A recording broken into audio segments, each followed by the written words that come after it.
There's been more than 8 years since Metroid Prime 4 first got announced, and I just wrapped up the game. Like, I actually just finished it 30 minutes ago or so. And I'm sitting here thinking about what I played exactly, my thoughts on the game. And that's what it's going to be, my final thoughts. No spoilers or anything, no major spoilers. I'll have to talk about some parts of the game, but nothing major out there, no plot points, nothing like that. And I'll show you guys some footage that's out of context and me just kind of moving around, like checking out different areas in the game and stuff. And I did record it at 4K 60, but then there were some weird things going on my capture card. I got some of it at 4K 30. So I'll show you guys some smooth gameplay, and then there'll be some that's in there that looks a little slower, but there are some parts I at least wanted to show off here in 4K, but that's what we're going to talk about here today. Metroid Prime 4, my final thoughts for a game that's good, but man, it should have been great. So if you guys enjoy the video, hit the like button and subscribe if you're new. So that's kind of my high level thoughts here.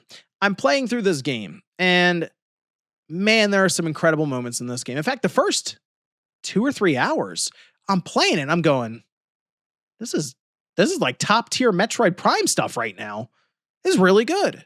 It's like the opening area that you got, like you've already seen the opening part where it's like an introduction level, and we saw it in the Nintendo Treehouse they did, and of course something goes wrong.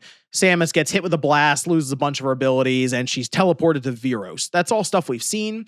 But then when you take control and you start moving around in like the initial jungle area it's called Fury Green, and you're moving around and you're looking, and man, the game is just striking.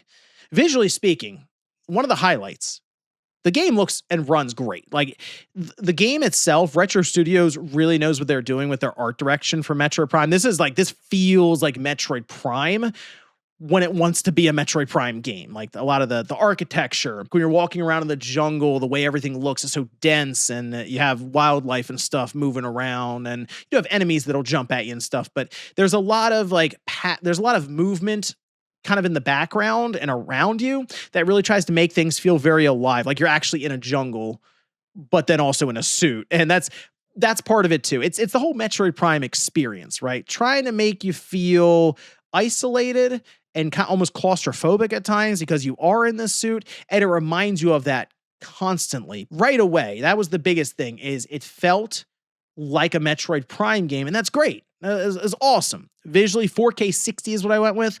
There is a 1080p 120 mode, but to be honest, I wanted to see the 4K visuals and the highest fidelity they had to offer there on the Switch 2. I did not play it on the Switch 1, so unfortunately, I can't give you any indication as to how it runs there. But I can tell you on the Switch 2, I really just didn't feel like I had any issues with frame rate, visuals, nothing. There's not as much anti-aliasing as you'd like for it to not have any kind of stair-step effect that then results in shimmering, but that's few and far between. For the most part, the game looks what I would call sharp on the Switch 2, which is great. And again, that paired with the 60 FPS, it looks like an awesome game of motion. I also want to give a shout out to the HDR because it's done very, very well in dark areas where Samus will be rolling around as the morph ball and she's glowing, and it has really, really cool looking highlights on, if you have like a nice OLED TV or something. I'm playing on a LG C5, and it really, really sticks out, and it looks great. That, and there are some worlds like there's an entire area, of course, that's like lava based, so you have really nice bright red and orange highlights, and it works really, really well in the HDR department. The music is really good. Like there are some awesome tracks, and even the first one, Fury Green, Volt Forge, there are some really, really good tracks.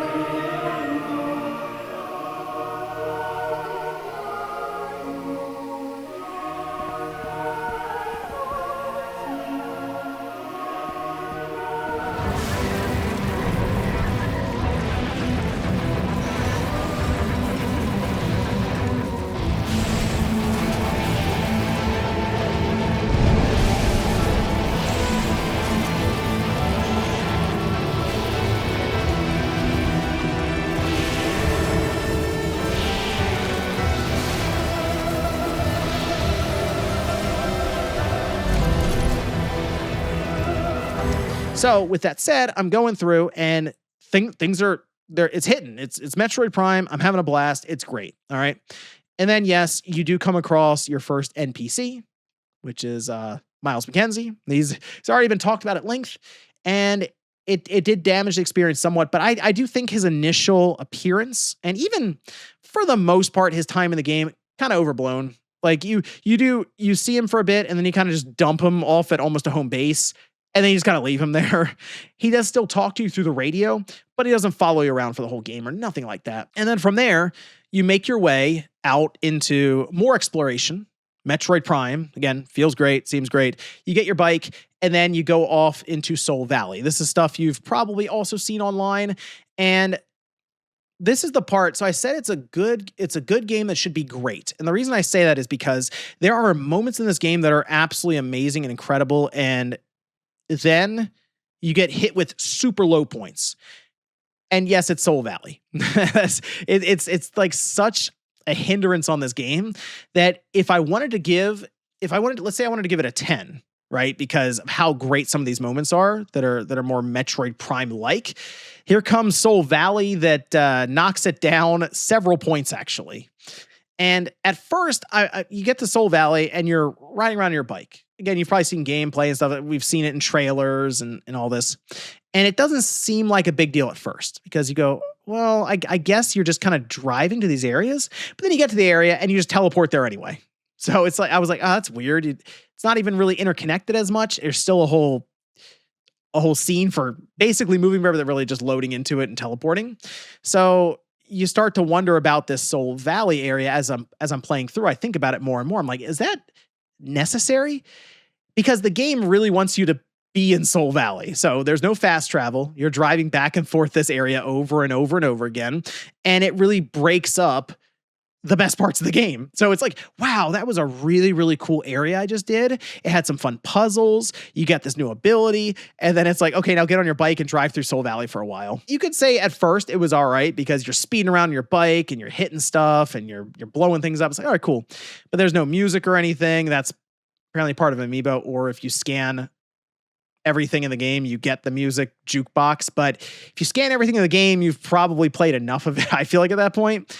And the jukebox would have done well while you're scanning everything and driving around Soul Valley. But either way, I find myself going back and forth across this desert a lot. And it really weighed on me after a while to where I had to ask. I really did. I sat there and looked at this thing and I said, is this desert area quota? Does it exist because the game has to be a certain length of time? Because as soon as I realized there is no fast travel, like you can't jump between points that you've already discovered, I start to think about how much time is being spent doing this. And so it took me 11 and a half hours to beat the game.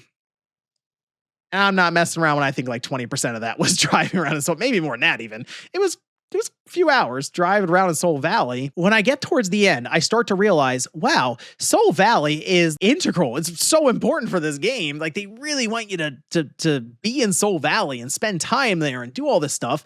But the more I do it, the more I realize this feels like an open world section from the Xbox 360 days. It kind of does. I don't know how else to say it. It feels old. It feels archaic. That part does. And it doesn't really feel like a Metroid game. No. Now, I will say there are some good ideas. And this is what I mean. I look around, I see the ingredients. I see the ingredients for what could be a top tier Metroid game because I think the shrines in Soul Valley are a great idea.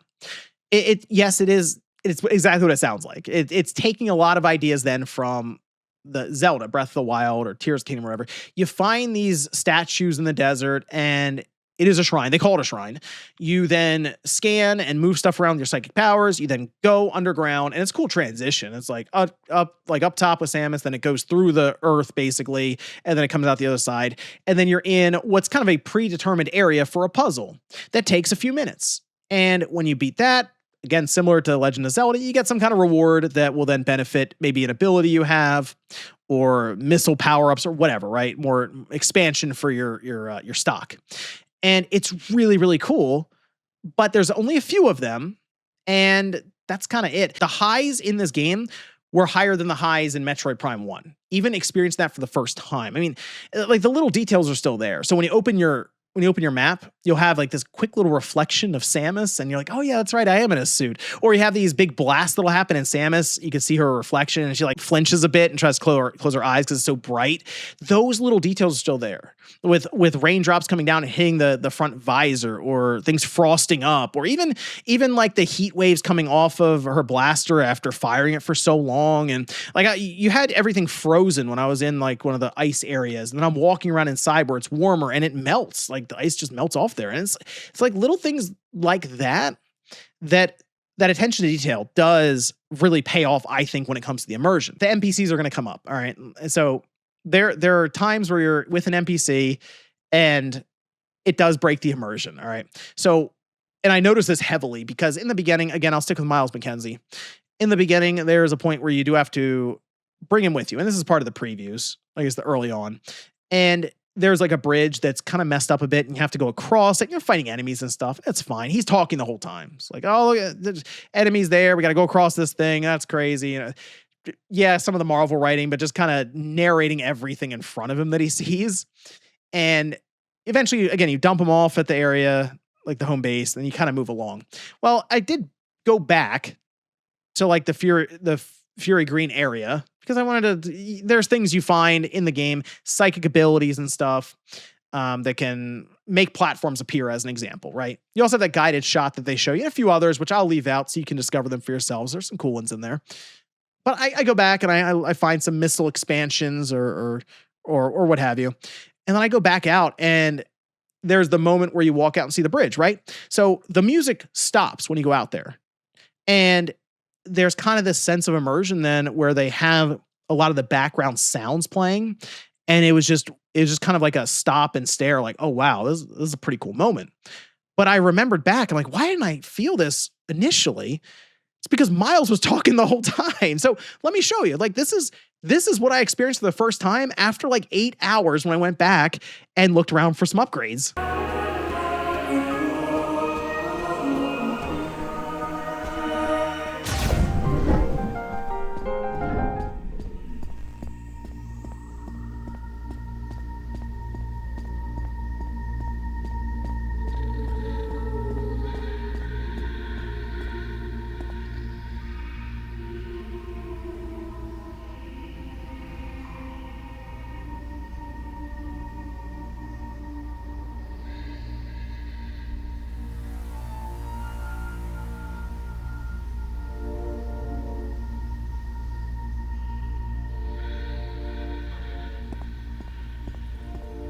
So now think about that, but with Miles constantly yelling at you. And it's just, it was crazy that I didn't notice that initially, but that was kind of why. And here's kind of my vision now for how they could make a really good game if they decide to do Metroid Prime 5.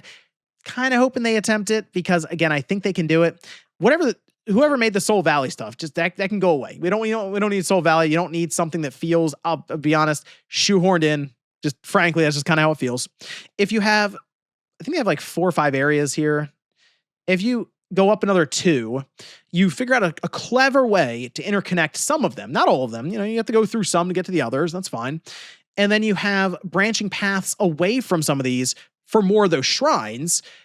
This could be a really cool Metroid Prime experience. And that's kind of what I would like to see them pursue at this point, because like, so the bike is very clearly something that Nintendo wants the bike in there. I mean, they're selling merchandise around it already with the amiibos. But I think the bike, as an example, could be its own thing. As in, you could have your own biome or area that's all about the bike as being the key part for it. So you could have a whole level it's like a Tron level with the bike that takes you around a massive track. Like when you're learning to ride the bike in the game, there's they have like a whole racetrack that they just teach you the bike. And this is all very early on.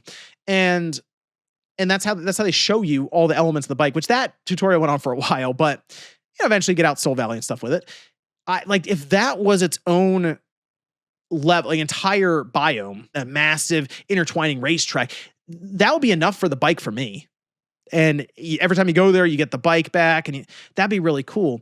So That's what I would like to see, because this Soul Valley thing did some damage. It really did. And it's so unfortunate because I see the highlights, but then I see the low lows, and it's tough. The boss battles are pretty cool too. For the most part, they weren't that difficult. There were maybe two that were like they were right on the edge of, I had 20 health left or something, and I just beat them. So the difficulty was just right for normal, I feel like. And then there's a whole hard mode that you unlock after you beat the game. And then there's still items and other things I can get. I think it was 11 and a half hours with 60 some odd % completion on the items. So I'm thinking 15 to 16 hours to 100% the game. All that falls in line with what I expect out of a Metroid Prime game. So the length and stuff, I'm perfectly fine with. I just do feel like that was kind of elongated a bit by Soul Valley. I think it's the weakest Metroid Prime game, and that is really like numbered ones, like 1 through 4 at this point. I think it is the weakest one, which is really like overall. I think it has the best moments out of all of them, but I think it also has the worst moments out of all of them. So it's like somewhere in the middle. But for Metroid Prime fans, I do recommend picking it up. I think it is a good game, as I mentioned. The internet thinks it's like the worst game ever made. No, it's a good game, but it should be a game that's incredible. It should be like that landmark title that released, and it's unfortunately dragged down by just some like baffling decisions. So it's unfortunate there. But let me know what you guys think about Metroid Prime 4. If you picked it up, what are your thoughts so far? Not necessarily in the first 2 or 3 hours, because trust me, if I stopped after 3 hours, I'd be like, this is it. This is what a great Metroid Prime game. But you get further in, experience the whole thing, including the ending, which I'm not like the last quarter of the game. There was a moment where I stopped and I said, "Are you really? This is what's happening right now." All right. That's fine. So let me know as it goes along, especially if you come back to this video after you beat the game. No spoilers in the comments for any of the story or anything. But let me know your thoughts, especially on the later half of the game and Soul Valley in general. Maybe you like it. Maybe I'm off here. Let me know, guys, down in the comments. Thank you so much for watching, and I'll see you next time.